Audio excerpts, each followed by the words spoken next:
Adam awoke to an empty bed. Checking the clock on his desk, he noted it was almost 6 in the morning. He remembered the orders at the beginning of Shell, the Shovanti equivalent of a weekend, that starting today, he would be spending time in something called a simpod daily, until his departure. As Adam dashed to throw on his uniform, he took a moment to pause, unsure if he needed to be in his workout gear, combat armor, or his UTIS, as the human equivalent had been called. Right place, right time, right uniform, he thought before shrugging. It was his first day in the normal schedule of a non-deployed dev set. He doubted any ass-chewing he would receive could be that bad, after all. Who could blame him for not knowing the SOPs of this unit yet? He opened his door and nearly bowed over Farilla, clad in the same uniform as him. "Hey, Fur," he said to his lover, slightly proud he had guessed the uniform correctly. "Where are we headed?" "Down to the briefing room. Morning brief starts at 6:30, she said, clearly amused at him nearly smacking into her.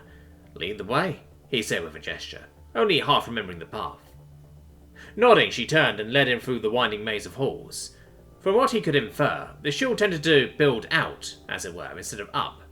This naturally led to their buildings being so complex that his head swam. Finally, making it to the briefing room, Adam noted everyone, save the captain, was there. Ferry pulled him over, sitting him between herself and Slip. Furrowing his brow and glancing back and forth between the two grinning women, Adam felt they were up to something. He was about to stir the pot a little in an attempt to put his finger on the situation, when the captain opened the door, sauntered into the room, and leaned on the table at the front of the small pack of oddities that she called a team. "Alright, I've got good news and bad news. Which do chucklefucks want first?" she said, looking around the room. Adam was momentarily shocked to hear the human term press gained into Shovanti, but he just chalked it up to Grim being Grim. Receiving no answer, Grim continued. "Good news is that they managed to load a 1-to-1 representation of Granitori into the Simpods. We'll be training in urban extraction today. I'll brief you cunts more when we get there. The bad news, on the other hand, is related to our newest team member." She paused and looked at Adam. "I'm sorry, Command fucked me. It turns out the selection is starting at the end of this week, not next. Factoring the time it will take to travel, you'll have to leave tomorrow morning."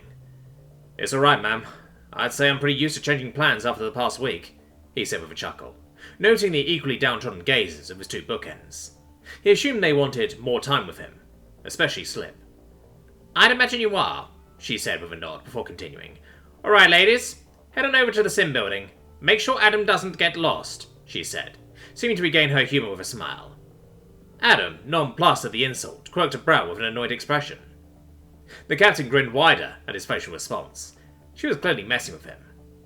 About the getting lost part, at least. He stood up, attempting to follow Ferry and Slip when the latter split off from the trio, making tracks for the superior officer. Adam didn't know what she wanted to discuss as they left the room, but he assumed it was important if she was giving up time with him, even shared with Ferry. Together, the four commandos walked less than a mile to a nondescript building. Inside, it opened up significantly, clearly being a retrofitted warehouse of some kind. Stepping to a mousy-looking woman behind a desk, if a 7-foot murder tank could be described as such, Popper said in a surprisingly formal tone, "Sergeant First Class Ilya Fontara, bringing members of Pod 7 for sim training." "Of course, you're early, however," said the desk sergeant in a flat tone. "You will have to wait in the pod bay for the team to finish preparations. Will your, She paused and looked disdainfully at Adam before continuing. "Pet be joining you in training today?" "I will be very careful of insulting our very blooded recruits, Sergeant," said Popper with a growl. "Blooded?" said the woman, eyes widening as she focused on Adam's right arm. "I apologize, recruit. I assumed you were just some bed toy they brought back from the periphery." Adam just remained silent, maintaining uncomfortably long eye contact with the woman, who quickly blushed blue, and ushered them off to her room with her large cylindrical tubes in the wall. When she left, the entire group burst out laughing at the woman's hilarious blunder. A light, melodic voice emanated from the group that he didn't recognize. "Emperor's tits, did you see her face?" asked Classy, the group's resident mute up until now. "Holy shit, she speaks," said Adam. "Don't get used to it," she said with a teasing tone. "I like to keep to myself, that's all." Adam was about to reply when the door opened, allowing Slip and the captain into the room. The captain had a wary grin on her face as she put her hands on her hips. "Here's the plan, ladies. Slip and Adam will infiltrate the enemy compound on foot," she said, pausing to shoot a knowing glance at the smallest member of the team. "Where they will grab the target and move her to a safe location. while we in Team 2 distract and possibly assault the front of the building, clearing our way to them. Everybody clear? The resounding affirmative around the room elicited a nod from her.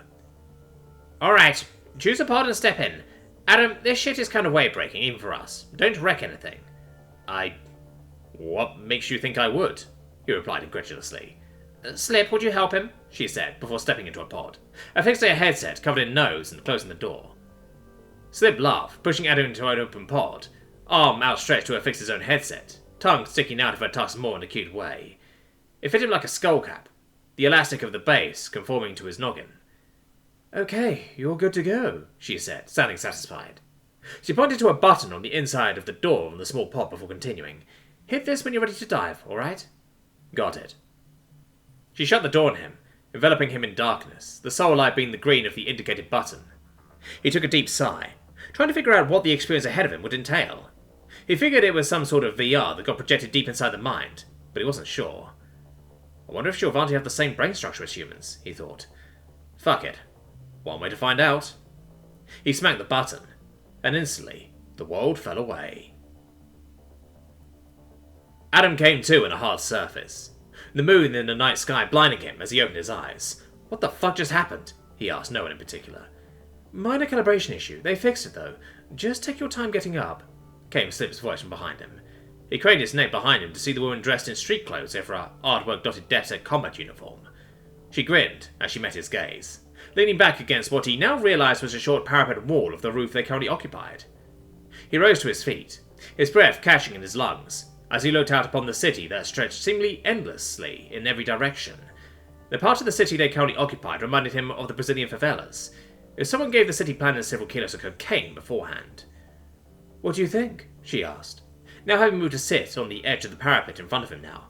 It's big, he managed, taking in the multicolored buildings that swamped the landscape. Where are we? For me, we're home, she said, turning and lifting a finger. If they got their models right, I grew up about 4 kilometers that way. Holy shit, Slip. This is where you grew up? Yes.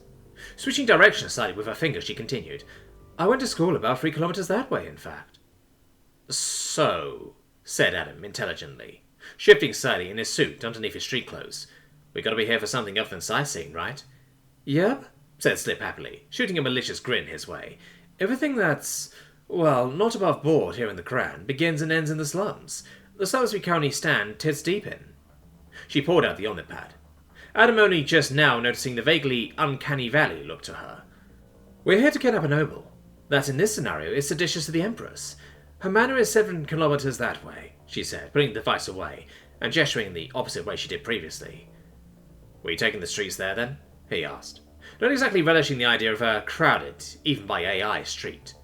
Slip just giggled at him. Did you forget you were wearing your suit under those clothes, Clambrain? I'm not sure I follow. She flicked over the panel on her wrist, pushing a button. Grinning at Adam flirtatiously, she blew a kiss, and sprinted on the roof in the direction of their objective. At the last second, she launched a solid 8 meters into the air, sailing over the street below, landing with a roll on the roof on the other side. She looked across the gap back at him, giving him a come-and-get-me smile. Oh yeah, he thought, remembering several video games he had played in his downtime in the past. This is gonna be fun. He activated his jump kit and sprinted across the roof somewhat awkwardly, not quite used to the steel-feeding reinforcements along his legs yet. He jumped when he hit the parapet wall, feeling the crunch beneath him, as it crumbled slightly at the suit's efforts. He sailed through the air, realizing halfway through that he was going to far overshoot his mark.